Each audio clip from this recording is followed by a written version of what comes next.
రంగంలో బిడ్డలను ఆశ్రయించి దీవించి సహాయత దయచేసి నీ కృపాని కనికరంతో నీ మహిమతో నడిపిస్తున్నాం.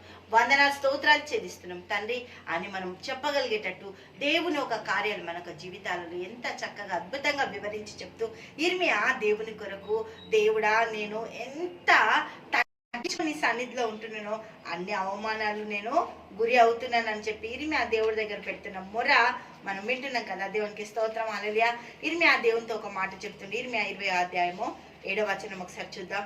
యెహోవా నీవు నన్ను ప్రేరేపింపగా నీ ప్రేరేపణకు లోబడితిని నీవు బలవంతం చేసి నన్ను గెలిచితివి. నేను దినమెల్లా నవ్వుల పాలైతిని, అందరూ నన్ను ఎగతాళి చేయుదురు. ఎగతాళి చేసినా కూడా నీ కొరకే నేను బ్రతుకుతున్నా అని చెప్పి మన జీవితాలలో దేవుని ప్రేరేపణ చాలా ముఖ్యమైనది.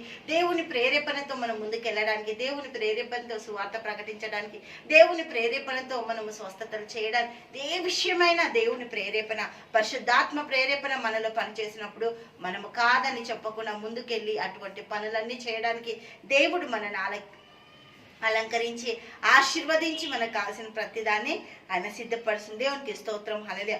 ఇర్మియా దేవుడి చేత పంపబడిన ప్రవక్త.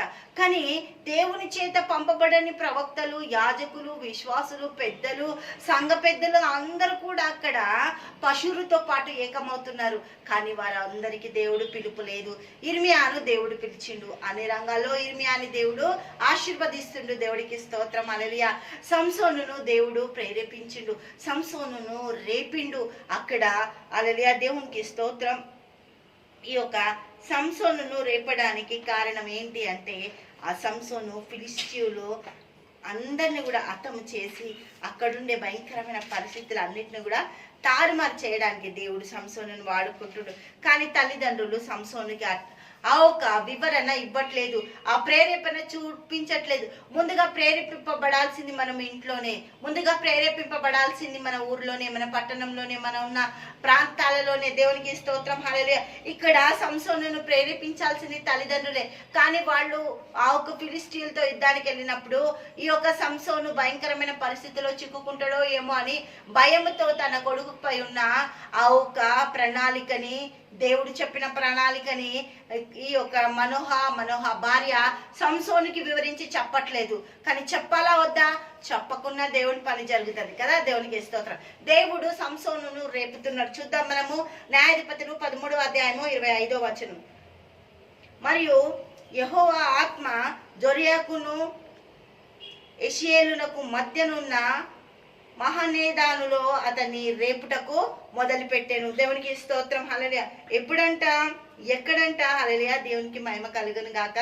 ఈ యొక్క ప్రాంతంలో మహనేదానులో అతనిని రేపుటకు దేవుడు మొదలు పెట్టిండంట. ఎందుకు అంటే సంసోను మీద ప్రణాళిక చాలా పెద్దది ఉంది.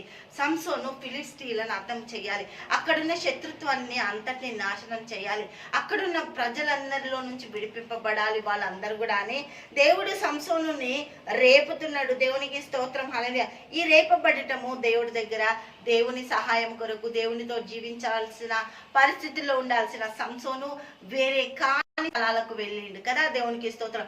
ఆ ఒక భయంకరమైన స్త్రీ బొడిలో పడిపోయిండు, భయంకరమైన సహాయానికి వెళ్ళిండు. అక్కడున్న ఫిలిష్తీయుల సర్దారులందరూ కూడా సంసోనును చంపడానికి ప్రయత్నించిండు. కానీ దేవుడు ఎటువంటి ప్రణాళికనోనైనా తన బిడ్డలను వాడుకుంటాడు కదా. సంసోను దేవుడు కొరకు నిలబడ్డప్పుడు అంతకుముందు చేసిన దానికంటే ఎన్నో అద్భుత కార్యాలు సంసోను జీవితంలో జరిగినాయి. దేవుడి కొరకు ఈ రోజు నువ్వు నిలబడ్డప్పుడు, దేవుడి కొరకు నువ్వు ఈ రోజు పని చేసినప్పుడు దేవుని ప్రణాళిక నీ జీవితంలో నెరవేర్చబడుతుంది. దేవునికి మహిమ కలుగును గాక. హల్లెలూయా. తండ్రి యేసానికి స్తోత్రం. గొప్పది, అద్భుతకరడ, ఆశ్చర్యకరడానికి స్తుతులు స్తోత్రాలు చెల్లిస్తా. అన్ని రంగాల్లో నీ బిడ్డలను ఆశ్రయించి దీవించి నువ్వు ప్రేరేపించి ముందుకు తీసుకెళ్తున్నందుకు కృతజ్ఞతలు చెల్లిస్తూ యేసు నామములో ప్రార్థిస్తున్నాము తండ్రి. ఆమేన్, ఆమేన్, ఆమేన్.